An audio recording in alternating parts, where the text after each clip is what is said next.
యేసుక్రీస్తు వారి ప్రశస్తమైన నామములో చేరుకూడిన మీ అందరికీ నా హృదయపూర్వకమైన వందనాలు. మంచిది ప్రియులరా, ఈ దినము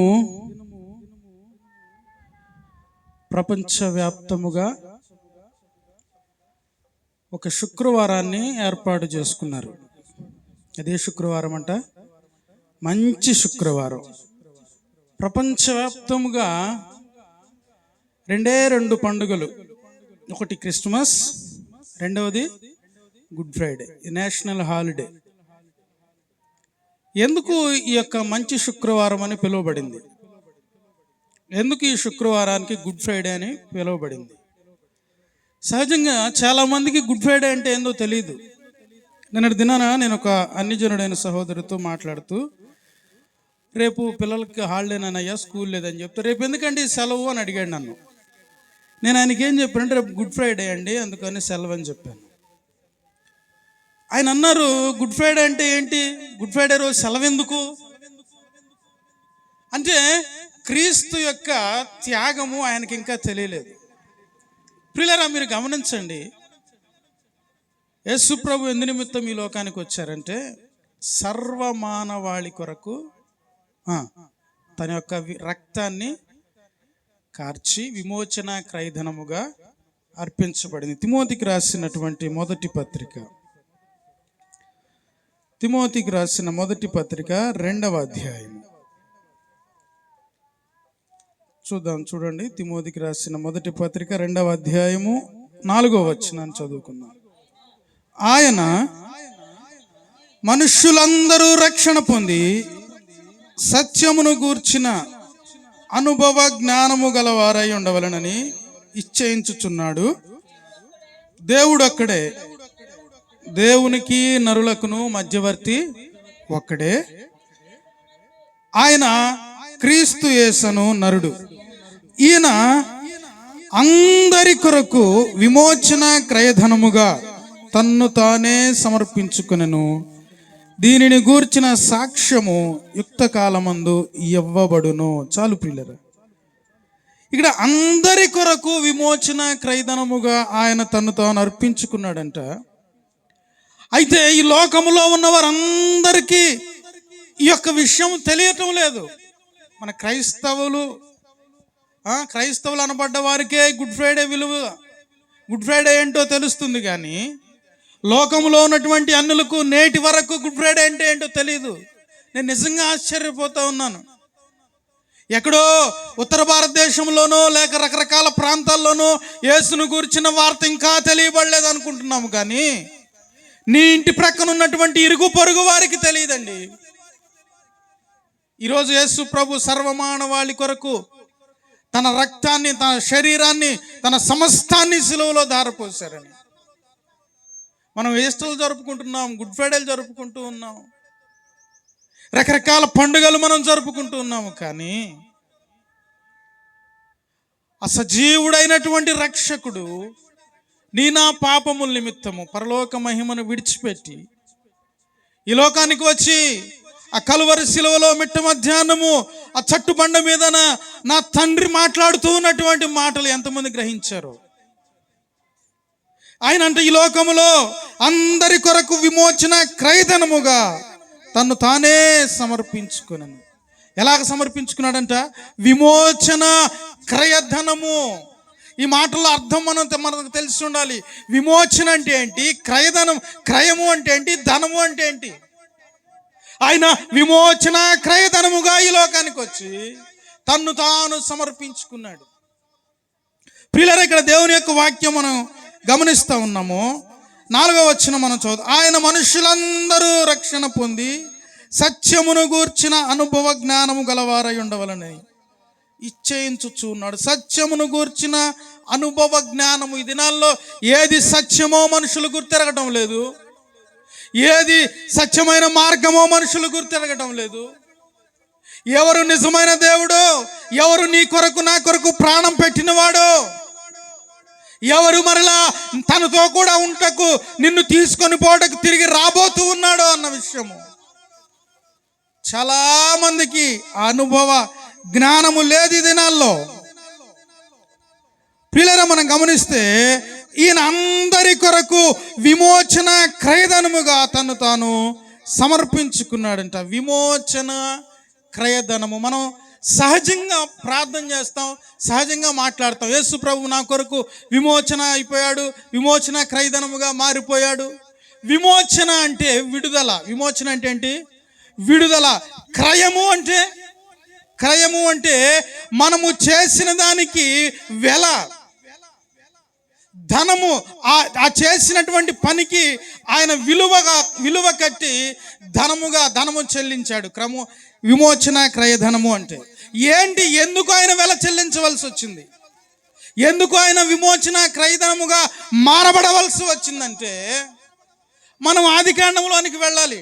దేవుడి సృష్టి అంతటినీ చేసినప్పుడు సృష్టి అంతా బాగుంది అని ఆయన ఆలోచించి ఆదామును హవ్వను తయారు చేసిన తర్వాత, ఈ భూమి మీద ఉన్నటువంటి ఈ తోట వృక్ష ఫలములు అన్నిటినీ మీరు తినండి, కానీ ఒక్కటి మాత్రం మీరు తినొద్దని చెప్పాడా? తినమని చెప్పాడా?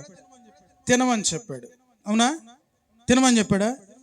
నేను తినమని చెప్పాడంటే మీరు కూడా అంటున్నారు ఏంటండి? ఆయన తినొద్దని చెప్పాడు కదా. ఆ ఒక్క చెట్టును మాత్రం నువ్వు, ఆ వృక్షం యొక్క పళ్ళను తినొద్దు అంటే, సాతానుడు ఏం చేశాడయ్యా అంటే, మరణము లేని యుగయుగములు దేవునితో సజీవముగా జీవించాలని దేవుని ఉద్దేశమై ఆయన ఆదామును హవ్వను సృష్టించిన తర్వాత, ఎలాగైనా ఈ మరణము లేని మనుష్యుని మరణము అతని జీవితంలో ప్రవేశపెట్టాలని సాతానుడు వద్దన్న పని చేయించాడు. దేవునికి ఇష్టం లేని పని మనుషులు చేయటం ద్వారా పాపము అందరికీ సంప్రాప్తమాయనని వాక్యం తెలుపుతా ఉంది. పాపం ఏమైందంట? అందరికీ సంప్రాప్తమైంది.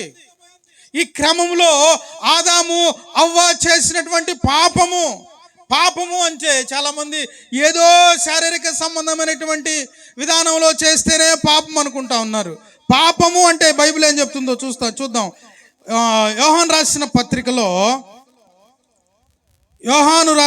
పత్రిక అక్కడ ఆజ్ఞ అతిక్రమమే పాపము అని మనం చూస్తాం. ప్రియులరా, ఆయన పత్రికల్లో రాస్తూ పాపం అనగా ఏంటయ్యా అంటే ఆజ్ఞ అతిక్రమమే పాపము అని రాయబడి ఉంటుంది.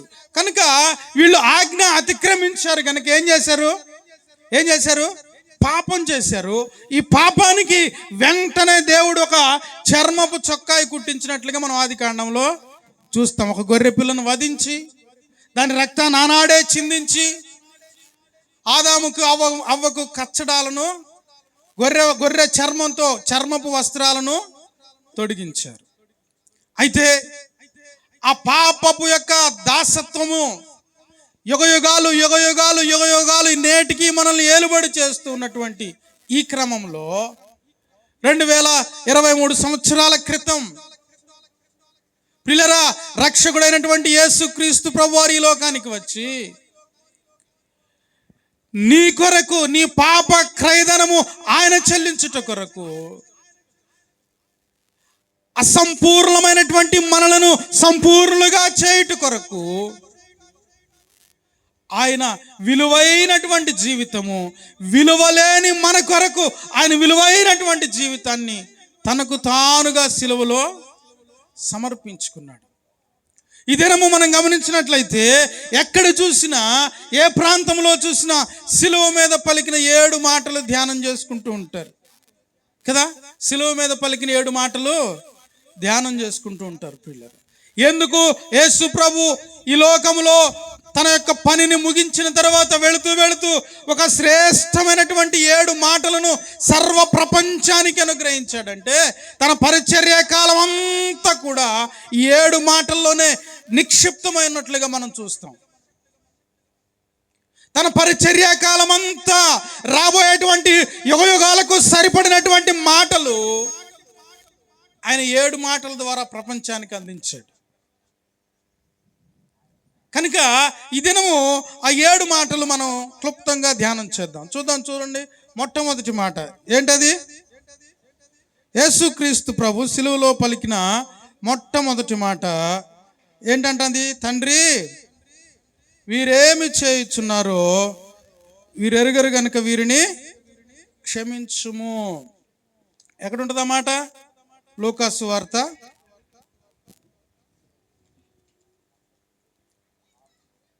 23వ అధ్యాయం 34వ వచనం. తండ్రి, వీరేమి చేయుచున్నారో వీరెరుగరు గనుక వీరిని క్షమించమని చెప్పాను. ప్రియ రక్షకుడైనటువంటి ప్రభువు చూడండి మనల్ని ఎంతగా ప్రేమిస్తూ ఉన్నాడు. యేసు ప్రభు, ఈ రాత్రి మనం అందరం నిద్రపోయామా? ఈ రాత్రి చక్కగా నిద్రపోయి లేచి వచ్చాం కదా. అమ్మ, నిద్రపోని వాళ్ళు ఎవరు చెప్పండి? అసలు ఇక్కడ ఎవరు లేరు. రాత్రి నిద్రపోలేదు అనుకుంటే ఇక్కడ నిద్రపోతున్నారు వచ్చి. రాత్రి నిద్రపోయిన వాళ్ళు ఎవరు? నిద్రపోయిన వాళ్ళు తల్లి. నేనైతే చక్కగా నిద్రపోయా, తప్పులేదు. నిద్రపోలేదా మీరెవరు? కానీ యేసు ప్రభువుకి నిద్రే లేదు. సిలువకు ముందు యేసు ప్రభుని అరెస్ట్ చేసినప్పుడు, అన్యాయపు తీర్పు ఆయన మీద మోపినప్పుడు ఆ రాత్రి అంతా తిప్పుతానే ఉన్నారు. ఆయన ఆ పిలాతు దగ్గరకు, ఆ గవర్నర్ దగ్గరకు, ఆ యొక్క ప్రధాన యాజకుల దగ్గరకు తిప్పుతూనే ఉన్నారు. నిద్ర లేదు ఆయన.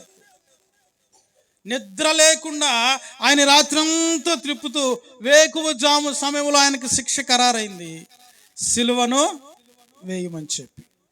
ఎప్పుడైతే సిలువ వేయమని చెప్పారో ఆ భారమైనటువంటి సిలువను మోస్తూ గొల్గొతా కొండ వరకు ఆయన మన పాపములన్నిటినీ ఆయన భుజం మీద వేసుకొని ఆయన సిలువ యొద్దకు నడిపించబడుతూ ఉన్నాడు.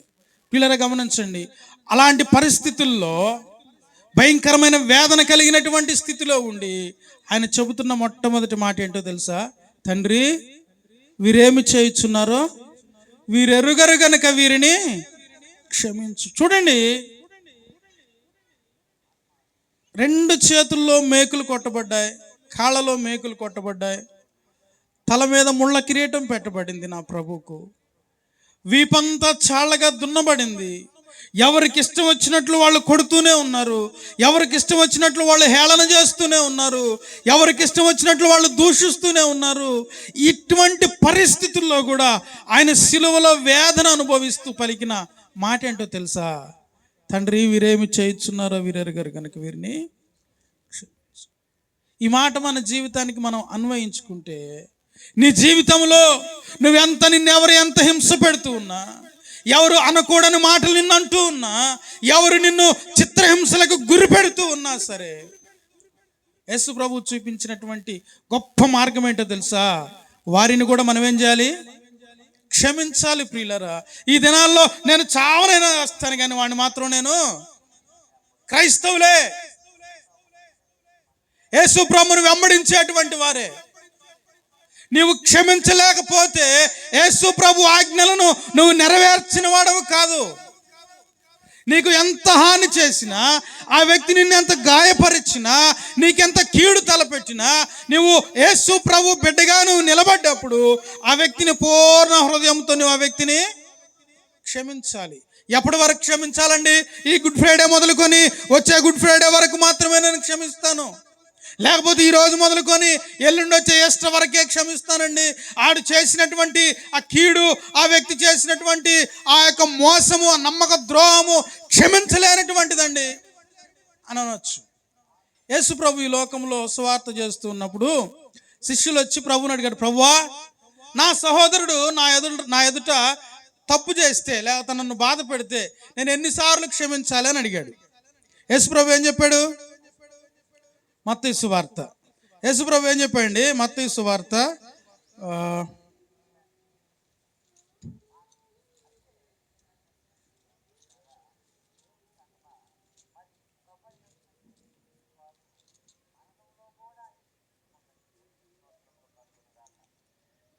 18వ అధ్యాయం 21వ వచనాన్ని చదువుదాం. చూడండి. ఆ సమయమున పేతురు ఆయన వద్దకు వచ్చి, ప్రభువా, నా సహోదరుడు నా ఎడల తప్పిదము చేసిన ఎడల నేను ఎన్ని మారులు అతనికి క్షమించవలను? 7 మారుల మట్టుకా అని అడిగాను. అందుకే యేసు ప్రభు అంటున్నాడు, 7 మారుల మట్టుకే కాదు, 70 ఏళ్ల మారుల మట్టుకని నీతో చెప్పుచున్నాను. ఎన్నిసార్లు మట్టుకంట? 70 ఏళ్ల మార్లు మట్టుకు. చాలామంది బైబిల్ పండితులు అనుకుంటారు 77 సార్లు మట్టుకు అనుకుంటారు. 77 సార్లు వరకు 70 సార్లు 77 సార్లు క్షమిస్తే సరిపోతులే అని అనుకుంటూ ఉంటారు పిల్లరా. చాలా తప్పు. 70 ఏళ్ల మార్లు మట్టుకు అంటే దానిలో ఎంతో అద్భుతమైన సత్యము దాగి ఉంది. నరునాయుషు 70 సంవత్సరాలు, అధిక బలమైన ఎడల 80 సంవత్సరాలు. నీ బ్రతుకు కాలం అంతా నీ సహోదరుని ఏం చేయాలి? క్షమించాలి ప్రియులరా. నీవు క్షమిస్తేనే నీకు పరలోక రాజ్యం. నువ్వు ఇక్కడ క్షమిస్తే నిన్ను ప్రభు క్షమిస్తాడు. కల్వరి శిలువలో ఆయన తన ప్రాణం పెడుతూ మొట్టమొదట పలుకుతున్న మాట ఏంటంటే, తండ్రి వీరేమి చేయుచున్నారో వీరు ఎరుగరు కనుక వీరిని ఏం చేస్తున్నారో తెలియకనే చేశారు యేసుప్రభుని సిలువ. యేసుప్రభుని సిలువేసింది ఎవరండి? యేసుప్రభుని సిలువేసింది ఎవరు? అన్యులు కాదు, సొంత జనులు, యూదులైన వారు అతన్ని సిలువ వేయండి అని కేకలు వేస్తే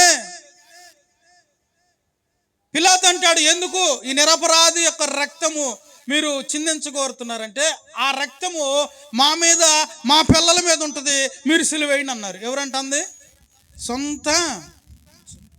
నీ సొంత వాళ్ళే నీకు అపాయం కలుగు చేయొచ్చు. నీ సొంత వాళ్ళ నుండే నీకు కీడు కలుగు చేయొచ్చు. నీ సొంత వాళ్ళ నుండే నీకు భయంకరమైనటువంటి శోధన రావచ్చు. పిల్లరా, యేసు ప్రభు చెప్పిన మాటను మనం జ్ఞాపకం చేసుకోవాలి. తండ్రి వీరేమి చేయుచున్నారో వీరు ఎరుగరు కనుక వీరిని క్షమించాలి. క్షమించే మనస్సు మనం కలిగి ఉన్నప్పుడు యేసు ప్రభు పలికినటువంటి ఆ మాటను సార్థకత మనం చేయగలం. యేసు ప్రభు సిలువలో నన్ను క్షమించాడు గనుక. ఆలోచించండి, మనం ఒకప్పుడు ఏమండి భయంకరమైన పాపములో, ఈ లోకములో, వ్యసనములలో ఇష్టానుసారమైనటువంటి జీవితాలను జీవిస్తున్నటువంటి మనలను క్షమించిన ప్రభు, ఆయన నిన్ను నన్ను క్షమించకపోతే ఇక్కడ కూర్చునేటువంటి అవకాశం మనకు లేదండి. ఎంత ప్రేమ కలిగిన వాడు ఆలోచించండి. ఆయన ఒకప్పుడు నేను భయంకరమైనటువంటి పాపిగా ఉండగా ఆయన నన్ను క్షమించాడు కనుకనే నీ మధ్యలో ఆయనకు సాక్షిగా నిలబడగలుగుతూ ఉన్నాను. అలాగే మన సహోదరులు మనం ఏం చేయాలి? క్షమించాలి. క్షమించుట ద్వారా ఎలాంటి శోధననైనా, ఎలాంటి పరిస్థితులనైనా ప్రభు యొద్దకు మనం తీసుకురావచ్చు.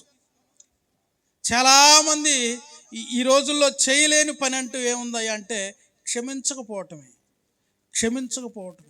నువ్వు క్షమించకుండా ఉన్నంత కాలము నీ భక్తికి సార్థకత చేకూరదు.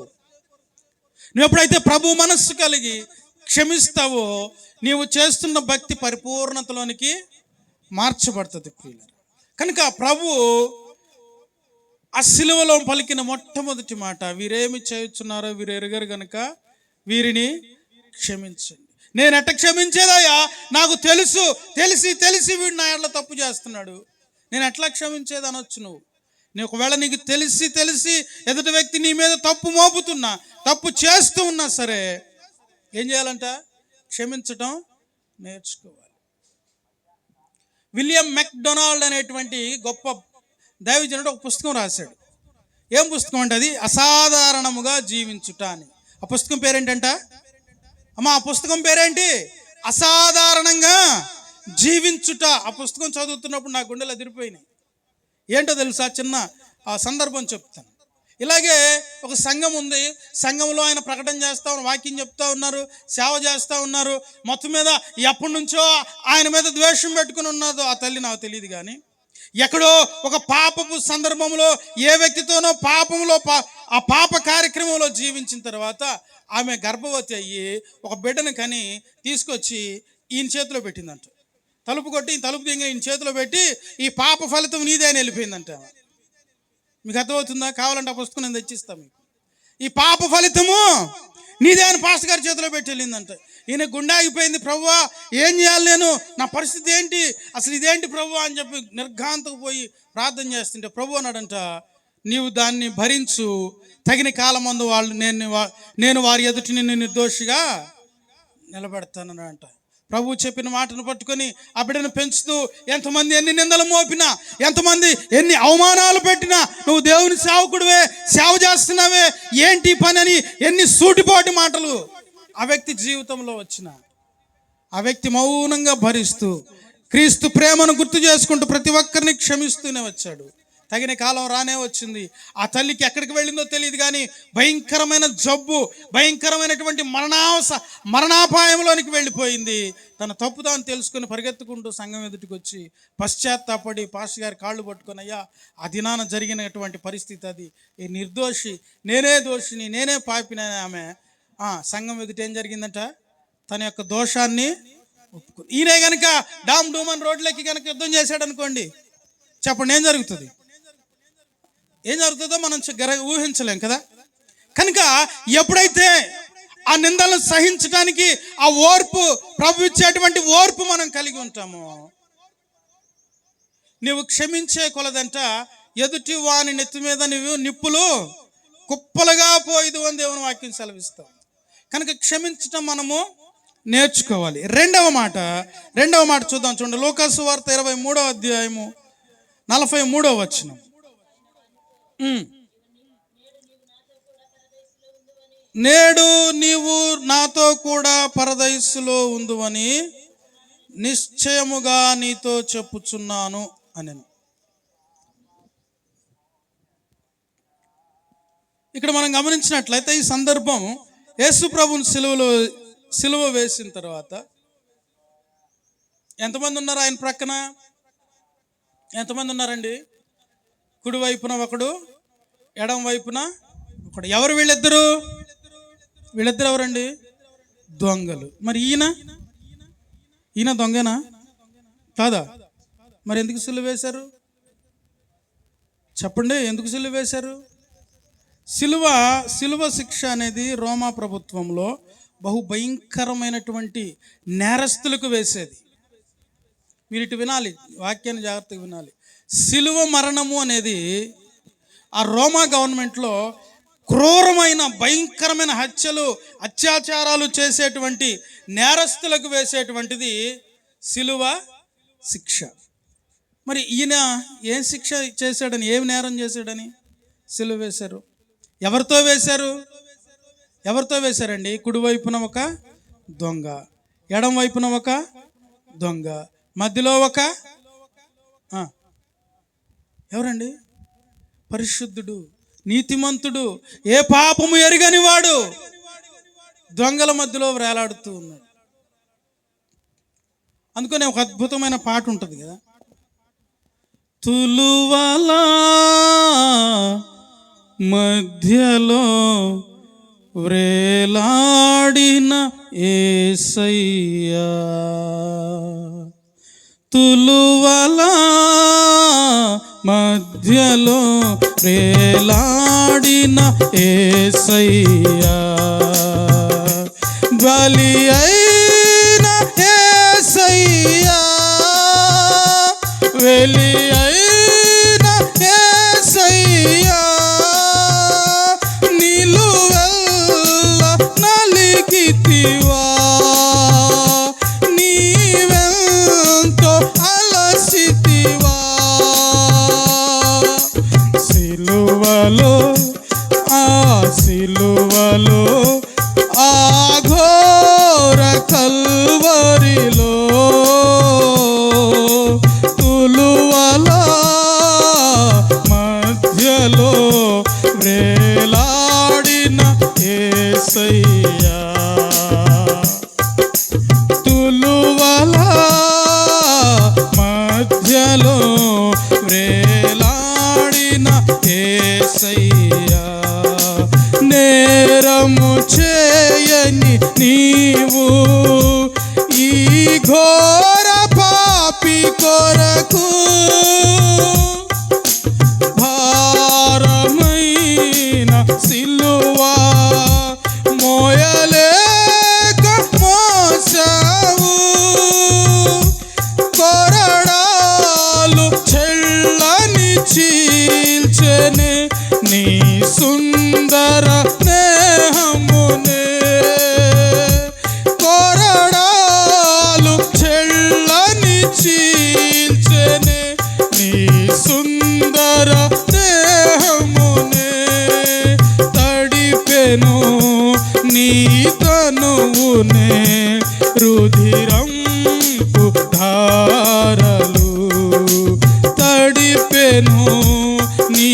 తనువునే రుధిరంపు ధారలు వెలి అయిన యేసయ్యా బలి అయిన యేసయ్యా నిలువెల్ల నలిగితివా నీవెంతో అలసితివా సిలువలో ఆ సిలువలో ఆ ఘోర కల్వరిలో తులువల మధ్యలో వ్రేలాడిన యేసయ్యా ఇరువైపులా దొంగలను పడేటువంటి తులువల మధ్యలో వేలాడాడు పరిశుద్ధుడైన దేవుడు. ప్రియులారా, ఇరువురు రెండు స్వభావములు కలిగిన వాళ్ళు. ఇరువురు వారి వారి వృత్తి దొంగతనము, హత్యలు, పాప బ్రతుకులు బ్రతుకున్నటువంటి వాళ్ళ మధ్యలో పరిశుద్ధుడైనటువంటి వాడిని నేరస్తుడిగా ఏలాడదీయబడారు. ఆ సమయంలో ఆయన మాట్లాడుతూ ఉన్నాడు. ఏం మాట్లాడుతూ ఉన్నాడు? ఎందుకు మాట్లాడవలసి వచ్చింది? ఆ ఇద్దరు దూషిస్తూ ఉన్నారంటే యేసు ప్రభుని. మత్తయి సువార్తలో మనం గమనిస్తే, మత్తయి సువార్త మనం గమనిస్తాం. చూడండి, మత్తయి సువార్త 27వ అధ్యాయము 44వ వచనం. ఆయనతో కూడా సిలువ వేయబడిన బందిపోటు దొంగలను అలాగే ఆయనను నిందించిరి. ఇద్దరులో ఎవరు తక్కువ కాదు. ఇద్దరు నిందిస్తానే ఉన్నారు. ఇద్దరు ఆయన దూషిస్తానే ఉన్నారు. ఏమని నిందించారంట? పై వచనం మనం చూస్తే, ఆ మార్గమున వెళ్ళుచుండిన వారు తలలూచుచు దేవాలయమును పడగొట్టి 3 దినముల్లో కట్టువాడా, నిన్ను నీవే రక్షించుకొనుము, నీవు దేవుని కుమారుడవైతే సిలువ మీద నుండి దిగుమని చెప్పుచు ఆయనను దూషించిరి. ఆయన దూషించటం ఈ రోజేం కాదు, ఈరోజు దూషిస్తూ ఉన్నాడు. సిలువ మీద 3 మేకులు పీక్కోలేనాడు ఆ దేవుడేం దేవుడని దూషిస్తానే ఉన్నారు. ప్రియులారా, ఆయన 3 మేకులు పీక్కోలేని అసమర్థుడైన దేవుడు కాదు. ఆయన కనుక 3 మేకులు పీక్కొని బయటకు వస్తే ఈరోజు నీకు రక్షణ భాగ్యం లేదు, నీకు క్షమాపణ లేదు, నీకు నిరీక్షణ లేదు. ఆయన నిన్ను క్షమించుట కొరకు, నిత్యరాజ్యమును ఆయన నిన్ను తీసుకొని వెళ్ళుట కొరకు తనకు తానుగా అర్పించుకున్నాడు. కానీ ఎవరో వచ్చి ఆయన సిలువ వేయలేదు. ఆయన తన శిష్యులతో చెప్తాడు, నేను ప్రార్థన చేస్తే, నేను నా తండ్రిని వేడుకుంటే 12,000 సేనా వ్యూహాన్ని పంపించడని మీరు అనుకుంటున్నారా? తనకు తానుగా అర్పించుకున్నాడు తన శరీరాన్ని. వీళ్ళు దూషిస్తూ ఉన్నారు. నువ్వు దేవుడు కదా, నువ్వు చెప్పావు కదా, నువ్వు దేవుని కుమారుడు అయితే దిగిరా, అప్పుడు మేము నమ్ముతాం. చాలామందికి ఆయన దిగొస్తే నమ్ముతాడంట. అలాంటి నమ్మకమే, అలాంటి పరిస్థితులు వస్తేనే నువ్వు నమ్ముతానంటే నీ నమ్మకం ఆయనకు అవసరం లేదు. ఆయన విలువైన బలియే కానీ నువ్వు నమ్మాలి. ఆయన విలువైనటువంటి రక్తంలో రక్షణ ఉన్నదని నువ్వు నమ్మాలి. ఆయన రక్తంలో పాప క్షమాపణ ఉన్నదని నువ్వు విశ్వసించాలి. ఈ యొక్క ఇద్దరు దొంగలు కూడా ఏం చేస్తున్నారంట? ఆయన్ను దూషిస్తూ ఉన్నారు. ఒకళ్ళు దూషిస్తే రెండో వాళ్ళు కూడా ఏం చేస్తారు? ఆటోమేటిక్గా దూషిస్తారు కదా. తప్పురా అని అనరు. ఇంకొంచెం అగ్నికి ఏం చేస్తారు? ఆజ్యం పోస్తూ ఉంటారు అన్నమాట. కనుక ఆ కింద ఉన్న వాళ్ళందరూ దూషిస్తూ ఉంటే వీళ్ళిద్దరు కూడా దూషిస్తే ఆయనకు రోషం వచ్చి ఆయన కూడా దిగొచ్చి మనల్ని కూడా దింపుతాడేమో అనుకొని వీళ్ళు కూడా దూషిస్తూ ఉన్నారు. అయితే మనం చదువుకున్నటువంటి వాక్య భాగం, వేలాడదీయబడిన ఆ నేరస్తులలో లూకాసు వార్త 23వ అధ్యాయము 43వ వచనం.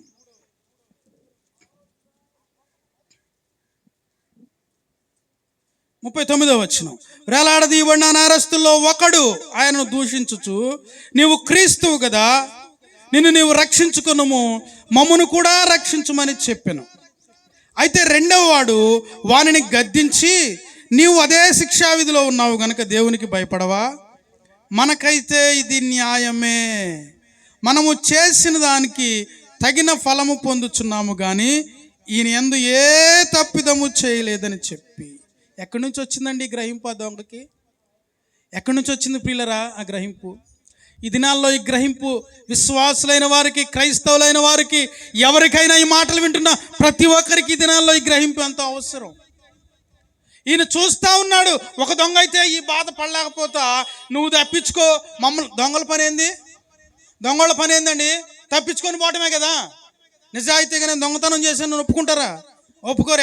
ఎక్కడ దొరుకుతామా అని ఎక్కడెక్కడ దాక్కుని తప్పించుకెళ్ళటమే వాళ్ళ యొక్క పని. ఈయన అంటున్నాడు, నువ్వు తప్పించుకో, మమ్మల్ని కూడా తప్పించు అని దూషిస్తూ ఉంటే రెండవ దొంగ అంటున్నాడు వాడిని గద్దిస్తున్నాడు అంట, రై ఇది మనం చేసిన పని, ఇది మనకు న్యాయమే. మనం దొంగతనం చేసాం, ఎంతో దోపిడీలు చేసాం, అవసరమైతే హత్యలు చేసాం. మన యొక్క దౌర్భాగ్యమైనటువంటి జీవితానికి ఈ శిక్ష న్యాయమే. కానీ ఆయన గురించి ఏమంటున్నాడు? మనకైతే ఇది న్యాయమే, ఈయన యందు ఏ తప్పిదము చేయలేదు. ఎలా తెలిసి ఈ దొంగకు యేసు ప్రభువులో ఏ తప్పిదము చేయలేదని ఈ దొంగకు ఎలాగ తెలిసిందో తెలుసా? ఎలా గ్రహించాడో మీరు గమనించారు ఎప్పుడైనా? యేసు ప్రభుతో పాటు ఎప్పుడైతే ఈ ముగ్గురికి సిలువ వేయబడ్డారో వీళ్ళేమో నరకయాతన అనుభవిస్తూ ఉన్నారు. యేసు ప్రభు అంతకంటే నరకయాతన అనుభవిస్తూ ఉన్నాడు శరీరంతో. కానీ అంత బాధలో కూడా వారిని క్షమించమంటున్నాడే, అంత బాధలో కూడా దూషిస్తున్న వాళ్ళని బదులైనా దూషించటం లేదే. ఏంటబ్బా ఈయనకున్న తేడా, మాకున్న తేడా, ఈయనకున్న తేడా, లోకంలో ఇంకా అందరికి ఉన్నటువంటి తేడా ఏంటని ఒక్క నిమిషం ఆయన ఆలోచించాడు ఆ దొంగ. అంతే.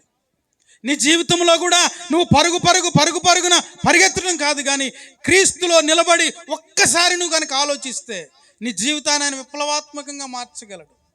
ఆయన ఆలోచన నువ్వు తీసుకోకుండా, ఆయన వైపు చూడకుండా నీ ఇష్టానుసారంగా నువ్వు పరిగెత్తుతున్నావు కనుకనే ఈ రోజుకి నెమ్మది లేకుండా నువ్వు పరుగు.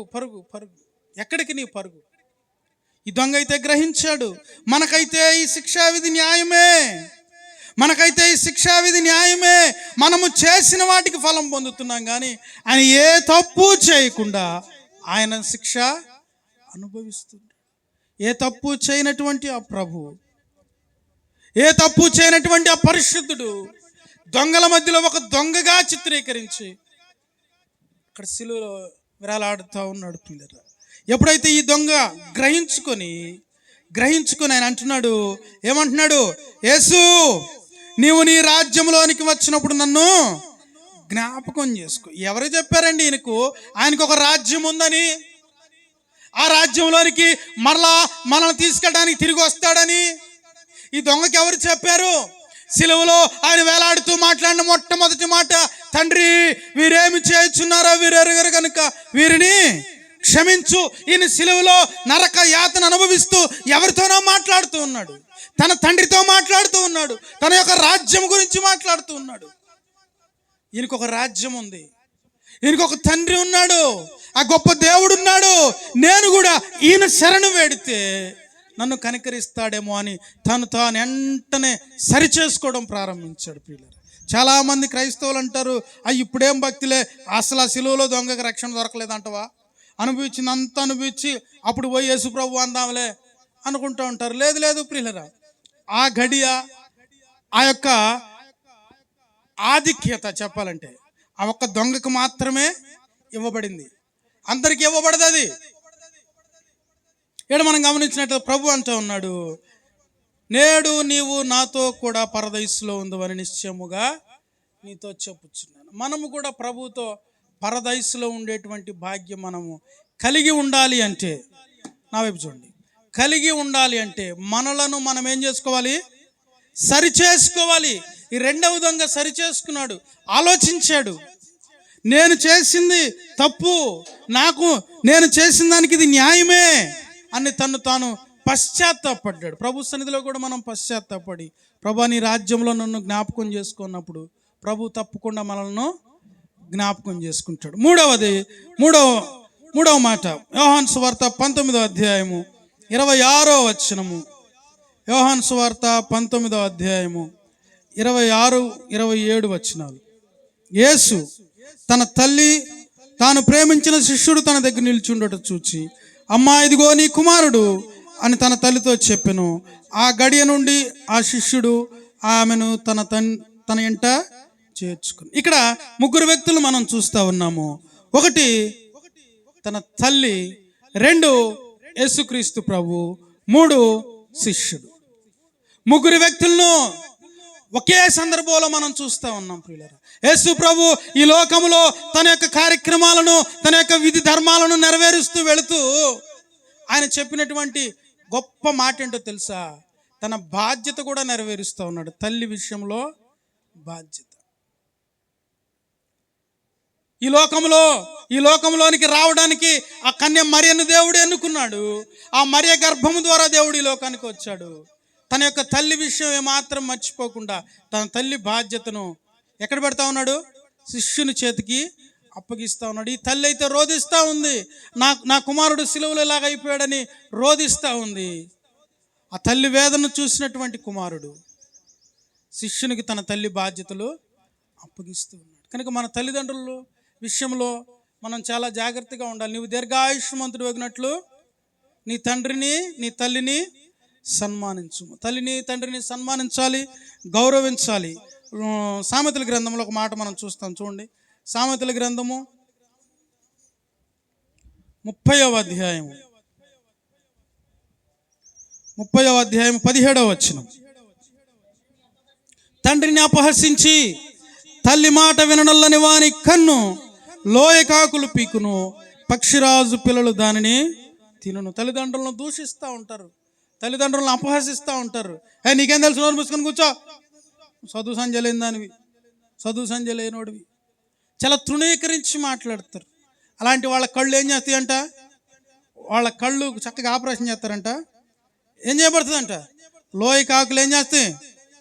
కనుక తల్లిని తండ్రిని ఏం చేయాలి? మనం సన్మానించాలి. యేసు ప్రభు మనకు నేర్పినటువంటి గొప్ప బాధ్యత తల్లి బాధ్యత. తల్లి బాధ్యత మనం నెరవేర్చాలి. 4వ మాట, మత్తయి సువార్త 27వ అధ్యాయము 46వ వచనం. మత్తయి సువార్త 27:46. ఇంచుమించు 3 గంటలప్పుడు యేసు ఏలీ ఏలీ లామా సబక్తాని అని బిగ్గరగా కేక వేసెను. ఆ మాటకు నా దేవా నా దేవా నన్నెందుకు చెయ్యి విడిచితివి అని అర్థము. ప్రియులారా, సమయం అయిపోతుంది కనుక నేను క్లుప్తంగానే చెప్తాను ఈ విషయాలు. యేసు ప్రభు పరిశుద్ధతలో నుండి మనుష్యుడు యేసు ప్రభు యొక్క సన్నిధి నుండి, దేవుని సన్నిధి నుండి పాపము ద్వారా దూరం అయిపోయిన తర్వాత, పాపపు ఏలుబడిలో మనుష్యుడు ఏలుబడి కింద వెళ్ళిపోయి నెమ్మది లేక సమాధానం లేక సాతానుడు ఎక్కడికంటే అక్కడికి మనుషులను ఈడ్చుకొని పోతున్నటువంటి ఈ తరుణంలో ఎవరి ద్వారా మనుష్యునికి పాప విమోచన కలుగుతుంది అని తండ్రి ఆలోచించినప్పుడు కుమారుడైనటువంటి క్రీస్తు ప్రభు ఆయన బాహువు ఆయనకు సహాయము చేసినని యెషయా గ్రంథంలో మనం చూస్తాం.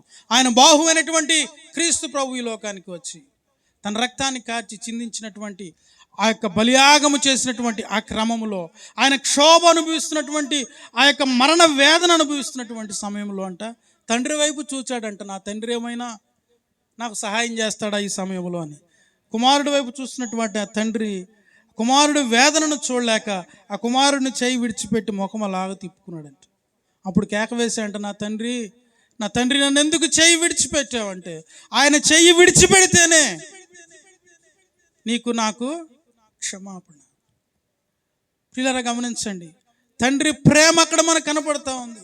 ఆ తండ్రి వీళ్ళు సర్వలోకము కొరకు తన కుమారుడు చెయ్యి విడిచిపెట్టాడు, లోకానికి అప్పగించేశాడు.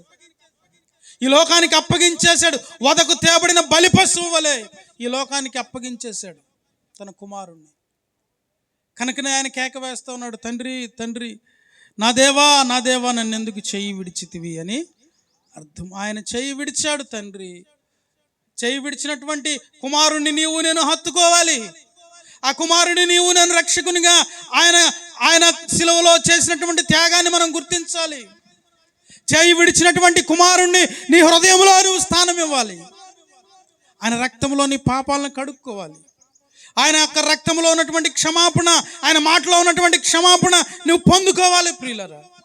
అప్పుడు మాత్రమే మన జీవితాలకు సార్థకత చేకూరుతుంది. కనుక మనం ఇక్కడ 4వ మాట ఏలీ ఏలీ లామా సబక్తాని, నా దేవా నన్ను ఎందుకు చెయ్యి విడిచితివి అని అర్థం. ఐదో మాట చూద్దాం. యోహాను సువార్త 19వ అధ్యాయము 28వ వచనం.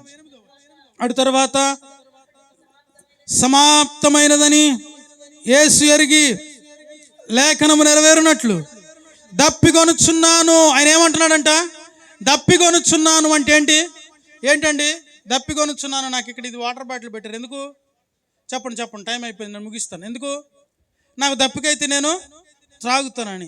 ఆయన గత రాత్రి ఆహారం లేదు, గత రాత్రి నీళ్లు లేవు, గత రాత్రి నిద్ర లేదు. సిలువలో ఉదయాన్నే 9 గంటలకు సిలువ వేశారు, మధ్యాహ్నం 3 గంటల వరకు వేలాడుతూనే ఉన్నాడు, గంటకు ఒక మాట మాట్లాడుతూనే ఉన్నాడు. తన సర్వ శరీరము బలం తెచ్చుకొని ఒక మాట మాట్లాడుతూ ఉన్నాడు, మళ్ళీ సిలువలో అలాగ పడిపోతూ ఉన్నాడు. అలాంటి క్రమంలో ఆయన దప్పికొనుచు ఉన్నాడంట. ఏ దప్పిక ఆయన కొన్నాడండి? ఈ లోక సంబంధమైనటువంటి ఈ నీళ్లు, ఈ మినరల్ వాటర్, ఈ జనరల్ వాటర్, ఈ దప్పిక కాదు ఆయన కావాల్సింది. మదర్ తెరీసా తన ఆశ్రమంలో గోడ మీద దప్పికొనుచున్నాను అని ఒకే మాట రాసుకుంటుందంట. ఆ మాట ఎందుకు రాసుకున్నావమ్మా నా అని అడిగితే, సర్వమానవాళ్ళ కొరకు యేసు ప్రభు దప్పికొన్నాడు. ఆత్మల కొరకైన దప్పిక నీకు నాకు కావాలి. ఆయన ఆ యొక్క సమరయ స్త్రీ దగ్గరికి వెళ్ళినప్పుడు, నేను ఈ నీళ్లు తాగువాడు మరలా ఎన్నడూ దప్పికొనడని చెప్పినటువంటి ఆ ప్రభువు దప్పికొనటం ఎంత ఆశ్చర్యం ఆలోచించారా? ఆయన దగ్గర ఎన్ని నీళ్లు ఉన్నాయి, ఆయన నీళ్లు ఇస్తే ఎవడు దప్పికొనడని ఆయన చెప్పాడు. ఈరోజు ఆయన దప్పికొంటా ఉన్నాడంట. ఏ దప్పిక అది? నిన్ను గూర్చిన దప్పిక, నీ యొక్క ఆత్మను గురించిన దప్పిక. పిల్లరా, నీవు కూడా ఈ నశించిపోతున్న ఆత్మల గురించినటువంటి దప్పిక నువ్వు కలిగి ఉండాలి. సంఘములో ఆత్మల్లో చేర్చాలనేటువంటి దప్పిక నువ్వు కలిగి ఉండాలి. కనుక మనం ఈ దప్పిక కలిగి లేకుండా ఇంకా ఇంకా ఇంకా ఏటి మీద దప్పిక కలిగి ఉంటున్నారు ఏమండి? సంపాదన కొరకు దప్పిక ఇంకా పరుగులెత్తుతున్నారు. కానీ నీ ఆత్మ ప్రభు ఎదుగు చేరేటువంటి దప్పిక నీకు కావాలి. నీ కుటుంబస్తుల ఆత్మలు ప్రభు సన్నిధిలో చేర్చబడేటువంటి దప్పిక నీవు కలిగి ఉండాలి. ప్రియ రక్షకుడు ఆ సిలువలో వేలాడుచు పలికినటువంటి మాట దప్పికొనుచున్నాను. 6వ మాట మనం చదువుకుందాం. చూడండి, యోహాను సువార్త 19వ అధ్యాయము 30వ వచనం. యేసు అచ్చరికి పుచ్చుకొని సమాప్తమైనది అని చెప్పి తల వంచి ఆత్మను సమాప్తమైనది. ఏం సమాప్తమైందండి? యేసు ప్రభుకు ఏదైతే పని ఉందో, ఏదైతే పని అప్పగించబడిందో ఆ యొక్క కార్యక్రమము సమాప్తమైనది. యేసు ప్రభు తన తండ్రితో చెప్తాడు, తండ్రి సమాప్తమైనదని చెప్తున్నాడు. యోహాను సువార్త 17వ అధ్యాయము 4వ వచనం మనం గమనించినట్లయితే, అక్కడ చేయుటకు నీవు నాకు ఇచ్చిన పని నేను సంపూర్ణముగా నెరవేర్చి భూమి మీద నిన్ను మహిమపరచితిని. యేసు ప్రభువుకు ఏదైతే చేయడానికి అప్పగించబడ్డాడో పని, ఆ పని తూచా తప్పకుండా నెరవేర్చి నీ రక్షణ కొరకు, నా రక్షణ కొరకు, సర్వమానవాళి రక్షణ కొరకు విమోచన క్రయధనముగా మార్చబడి దేవుని యొక్క మరలా చెబుతున్నాను ఆలోచన ఈ లోకములో నెరవేర్చుట కొరకు ఆయన ఆలోచన యేసు ప్రభు వారు సిలువలో నెరవేర్చాడు. అదే సమాప్తము అయినది. నీ జీవితంలో, నా జీవితంలో ఆయన ఆలోచన, ఆయన ప్రణాళిక మనం నెరవేర్చగలుగుతున్నామా? నేను చెప్పగలుగుతున్నాం, ప్రభువా నువ్వు నాకు అప్పగించబడిన పని నేను చేశాను, దాన్ని సమాప్తంగా దాన్ని ముగించానని చెప్పగలుగుతా ఉన్నామా? మనం పరిశీలించుకోవాల అవసరత ఎంతో ఉంది ప్రియులారా. కనుక సమాప్తమైన చివరి మాట మనం చూద్దాం. లూకాసు వార్త 23వ అధ్యాయము 46వ వచనం. గొప్ప శబ్దంతో కేక వేసి, తండ్రి నీ చేతికి నా ఆత్మను అప్పగించుకొనుచున్నాను అనెను. అలాగు చెప్పి ప్రాణము విడిచాడు. ప్రియులారా, నరుని ఆత్మ యెహోవా పెట్టిన దీపము. తిరిగి మనం కూడా మన దీపం ఎవరికి అప్పగించాలి? దేవునికి. దేవుడు చెప్పిన 7 మాటలు ఎంతో ఆదర్శవంతమైనవి. ఈ లోకానికి ఎంతో దిక్సూచి మార్గదర్శనం 7 మాటలు. నీ ఆత్మ కూడా దేవుని చేతికి అప్పగించబడే విధముగా నీ యొక్క భక్తి జీవితాన్ని కట్టుకోవాలి. లోకము నుండి, లోకాశల నుండి, పాపము నుండి, పాపేచ్ఛల నుండి, పిల్లరా ఈ యొక్క ధనమోసం, ఐక్య విచారాలు, వీటన్నిటి నుండి విడిపించబడి నీ ఆత్మను రేపటి దినాన మరణము మనల్ని సమీపిస్తున్నప్పుడు, ప్రభువా ఇదిగో నా ఆత్మను నీ చేతికి అప్పగించుకుంటున్నానని ఎంతమంది చెప్పగలిగిన స్థితిలో మనం ఉంటున్నాం? అలాంటి భక్తి జీవితాన్ని మనం కట్టుకున్నప్పుడే సంపూర్ణతలోనికి మనము నడవగలం. చూడండి చివరి మాట, మన మూలవాక్యంలోనికి వెళ్ళి నేను ముగిస్తాను. తిమోతికి రాసిన మొదటి పత్రిక 2వ అధ్యాయము 5వ వచనం. దేవుడు ఒక్కడే, దేవునికి నరులకు మధ్యవర్తి ఒక్కడే, ఆయన క్రీస్తు యేసును నరుడు. ఈయన అందరి కొరకు విమోచన క్రయధనముగా తను తానే సమర్పించుకున్నాడు. ఆయన అందరి కొరకు విమోచన క్రయధనముగా ఆయన తను తాను సమర్పించుకున్నాడు గనుక ఈ యొక్క శుభ శుక్రవారాన మన యొక్క జీవితాలను మనం ఆయనకు సమర్పించుకొని ఆయన చూపించినటువంటి మార్గములో, పరిశుద్ధ మార్గములో, నీతి మార్గములో, యథార్థత కలిగినటువంటి మార్గములో మనం నడుస్తూ పరలోక రాజ్యమును మనందరము చేరుకునేటువంటి ఆ ధన్యత ఆయన మనందరికీ అనుగ్రహించునుగాక. దేవుడి కొద్ది మాటలు దీవించునుగాక. ప్రార్థన చేసుకుందాం ప్రభు సన్నిధిలో.